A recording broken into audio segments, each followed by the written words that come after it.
Today we're going to talk about Introduction to Human Genetics, which is our first lecture in PHA 5110. And really what we're going to talk about in this lecture is going to lay the foundation so that you can have a better understanding of pharmacogenetics as we talk about it over this course. We'll start with a brief history of genetics, kind of see when it all first began to start and how quickly the discoveries occurred. We'll talk about propagation of genetic information in the second section, along with types of inheritance of genetic information. And then finally, in a third section, we'll talk about central dogma of biology that includes replication, transcription, and translation. And if anybody can recognize where this GIF comes from, shoot me an email and I'll be impressed. So throughout the talk, we'll have some knowledge checks. Essentially, these are just multiple choice questions that'll help guide your understanding of the concepts that we're talking about. So where did genetics begin? And really it started with Charles Darwin and his publication on the origin of species. And why this is because it really helped concentrate, or at least develop the theory about heredity and genetic variation.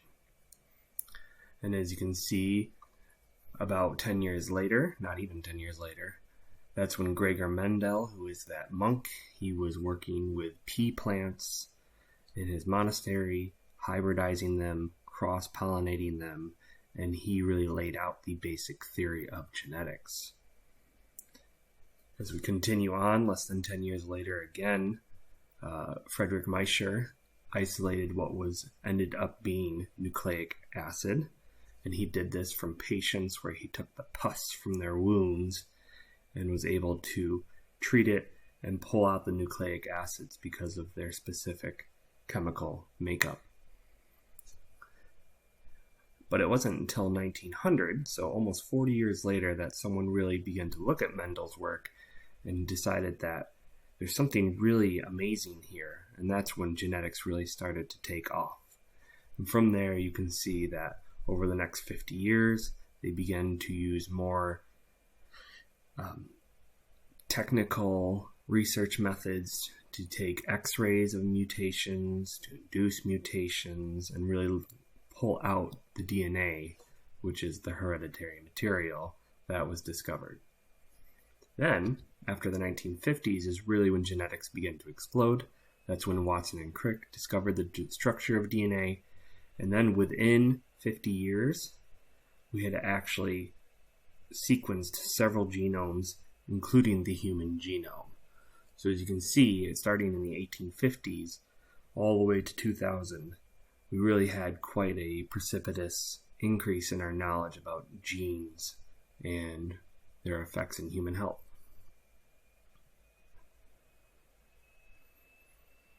So where does it all start with? It really starts with the cells. So let's take a look at this cute little 1-year-old who happens to be mine, although she's much bigger nowadays. So where the body is made up and it's composed of the basic building blocks, which are cells. And cells line our whole body, and there's lots of different cells, right? So there are brain cells. There are muscle cells.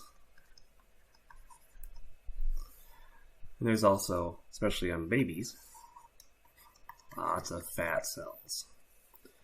And then finally, as just an example, there's many, many different cells. The body's made up of 50 to 100 trillion with a T cells. There's very cute baby skin cells. And so despite their drastically different functions, their drastically different appearances, all cells have one copy of the genetic code within them, and sometimes we call that a blueprint. So all cells, no matter what type they are, fat, brain, skin, and more, they all have within them a nucleus, and within that, that is where our genetic material is kept. is generally referred to as chromosomes, but within inside of those chromosomes are genes, which is what we'll talk about next. So let's begin that zooming in process. We started with the cells, and now we're down to the nucleus. So let's take a very specific look into the inside the nucleus, and let's start with chromosomes here. So in humans, we have 22 autosomes, or non-sex chromosomes, and then we have 2 sex chromosomes. If you have an X and a Y, you are a male.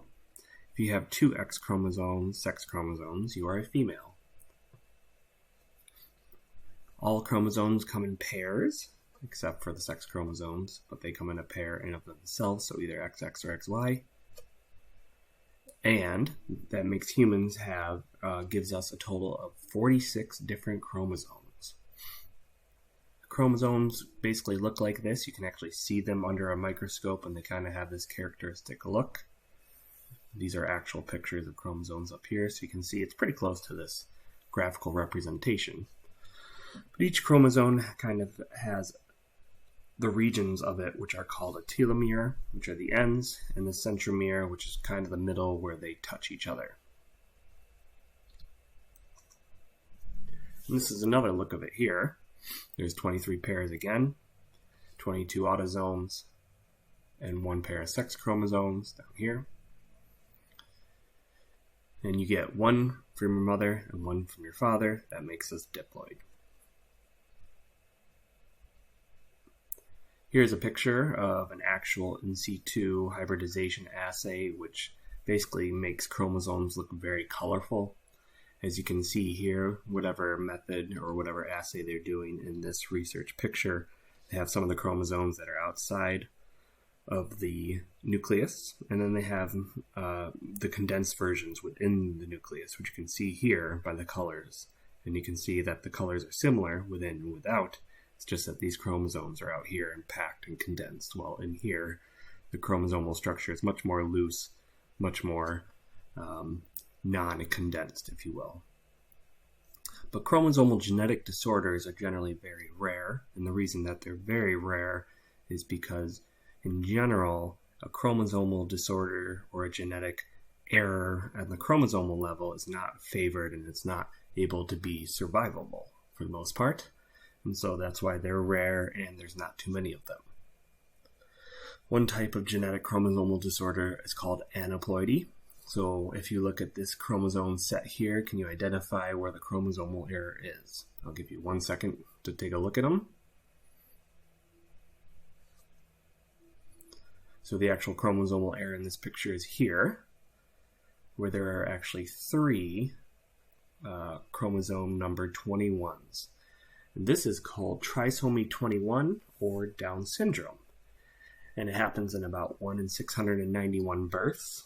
It affects about 350,000 people in the United States. So despite being rare, there are quite a few people that have it. And what it causes is intellectual and developmental delays, which can be quite severe. There are other forms of trisomies out there. There's some that affect chromosomes 13 and chromosome 18 as well. However, those are much more rare than even Down syndrome, so we generally don't see a lot of those. So a good question here is, if you're a female and you have 2 X chromosomes, what happens? Because if you're a male, right, you only have 1 X chromosome and 1 Y chromosome that each have their own specific genes. But if you're a female, you have 2 X chromosomes, presumably you have double the X chromosome genes. So does that mean you get double the dose of X chromosome genes? And actually that's not true. What happens is that one of the chromosomes becomes inactive, or it becomes a bar body. That's what they call it. And how that occurs is actually an epigenetic process where the non-used X chromosome in the cell is actually highly methylated, which represses its transcription or activation, and effectively inactivates it, so that a female will not get double the dose of X chromosome genes. And you can actually see this under a microscope. And what you're seeing here is right here, the bar bodies get pushed over to the side, and they become very dark on staining, and that's what a bar body looks like.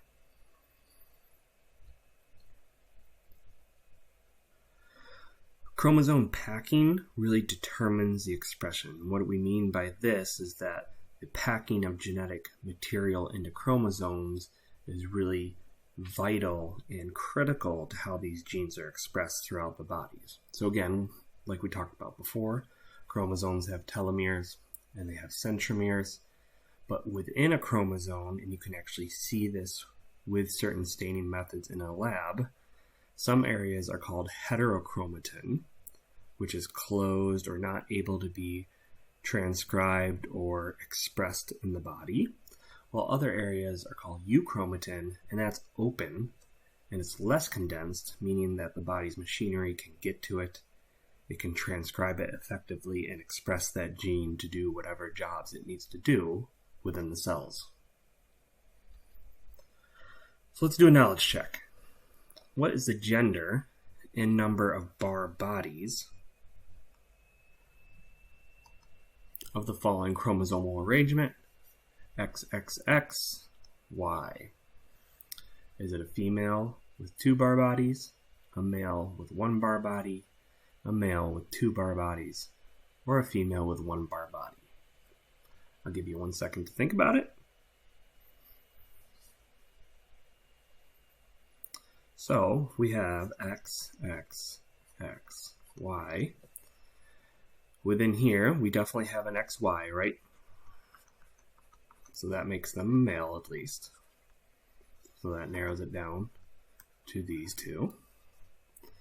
But then it looks like we have 2 extra X chromosomes. So presumably, and I suppose this could happen in real life, these both would be turned into those dark marks we saw in the previous cell, and we would call them Barr bodies. So what we would have is a male with 2 Barr bodies, which is answer C. Okay, let's do one more. What is the gender and number of Barr bodies for the following chromosomal arrangement? X, Y, Y. Is it a female with 0, a male with 1, a male with 0, or not viable? Again, I'll give you a few seconds to think about it.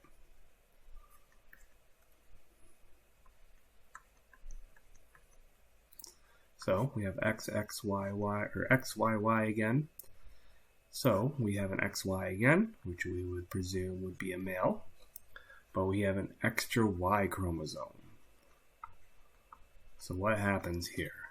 Is there any evidence in the literature of the body being able to deal with an extra Y chromosome? And really, there isn't. So this person would be not viable because they have too many Y chromosomes. The body can't actually deal with this. So it would not be a viable embryo. So the best answer here would be not viable.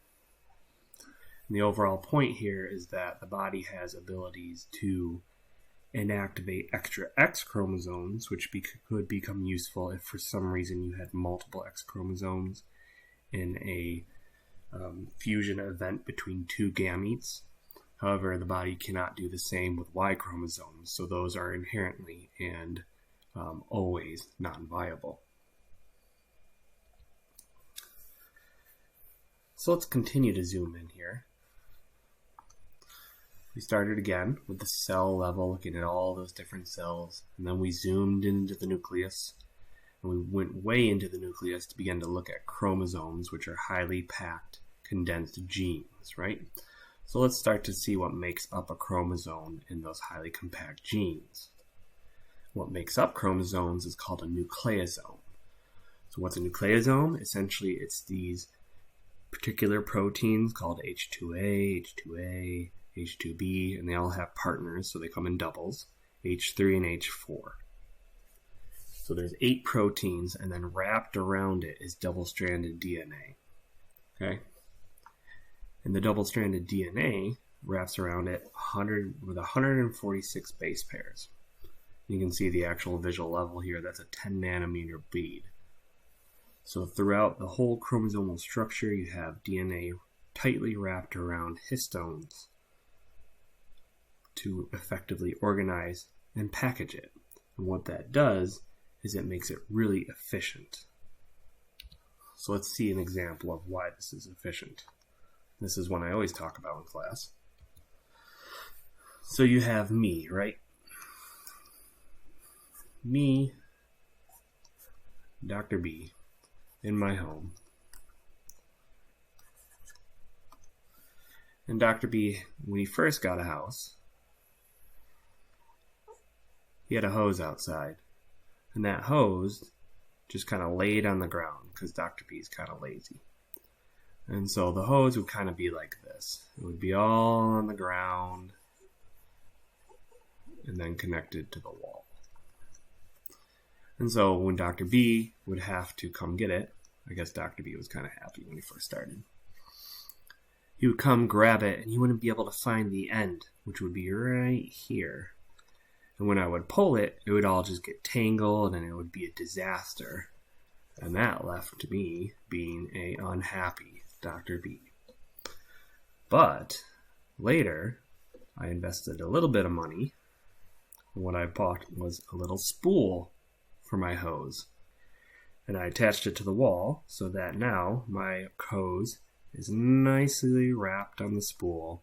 So when I come out, I can pull the end right off and pull it out as I need and go water my plants. And so now, that's a happy Dr. B.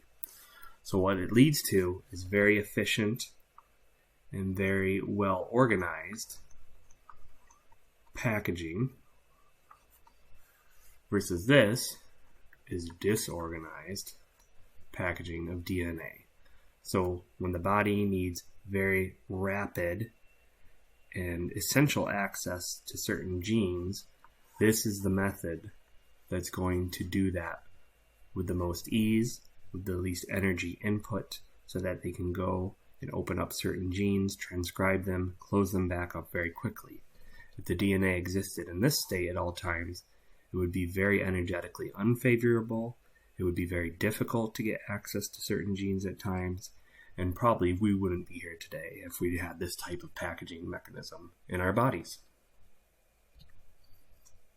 So finally, let's watch a visualization of the packaging of DNA. Now I think this is a really cool video because what it shows you is actually what it might look like if you were able to zoom into an incredible molecular level of the packaging of DNA within a cell.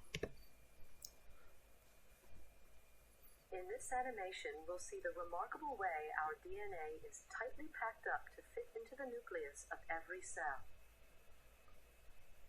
The process starts with assembly of a nucleosome, which is formed when 8 separate histone protein subunits attach to the DNA molecule. The combined tight loop of DNA and protein is the nucleosome. Multiple nucleosomes are coiled together, and these then stack on top of each other. The end result is a fiber of packed nucleosomes known as chromatin. This fiber, which at this point is condensed to a thickness of 30 nanometers, is then looped and further packaged using other proteins which are not shown here.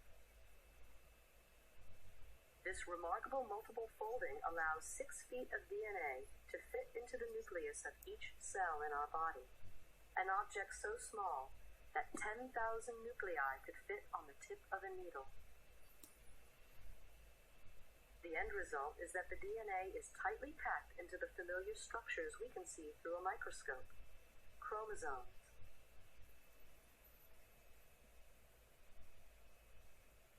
It is important to realize that chromosomes are not always present. They form only when cells are dividing. At other times, as we can see here at the end of cell division, our DNA becomes less highly organized.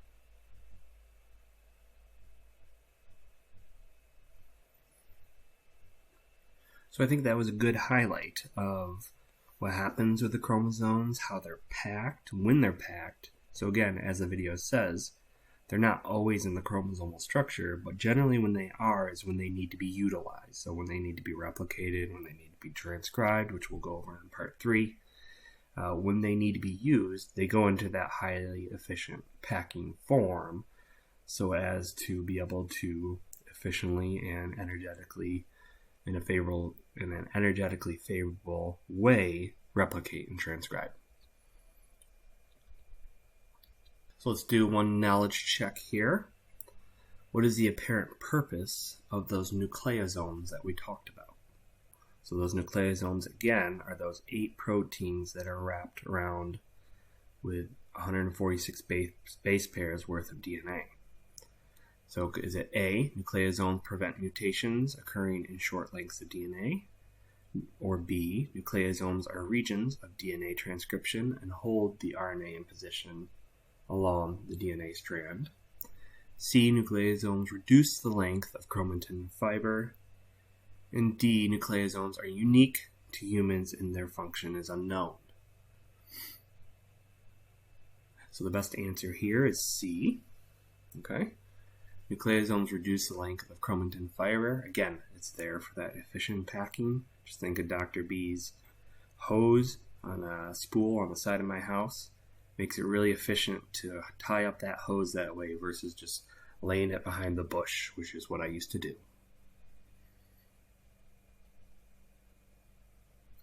So let's continue that zoom in all the way down here. As you can see, here's that nucleosome with the DNA wrapped around it. Now let's talk about genes. So at the gene level, genes are what code for things that we think of every day. So height, weight. In this class, we'll talk all the time about drug metabolizing enzymes, and then we'll talk a little bit about drug target receptors as well. And you can see here, the DNA is a double-stranded backbone, and in the middle are those letters that we always think about. A, which stands for adenine, C, which stands for cytosine, G, which stands for guanine, and T, which stands for thymine. And how they actually combine those 2 backbones of sugar phosphates to each other is the base pairs are complementary to each other, where an A always pairs with a T and a G always pairs with a C. So always remember that. A with a T, G with a C. Let's do one more knowledge check. 2 alleles, and alleles is just, again, another word for a gene or a version of a gene. 2 alleles for a pea plant are designated big T for tall or little t for dwarf. These alleles are found on which of the following? A, genes, B, sex chromosomes, C, ribosomes, or D, homologous chromosomes.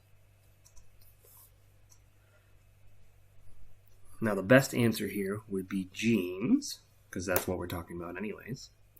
However, it's possible that a gene could be found on a sex chromosome. This answer is definitely not right. Ribosomes really have nothing to do with genes. Their function comes later, where we'll talk about the translation of genes.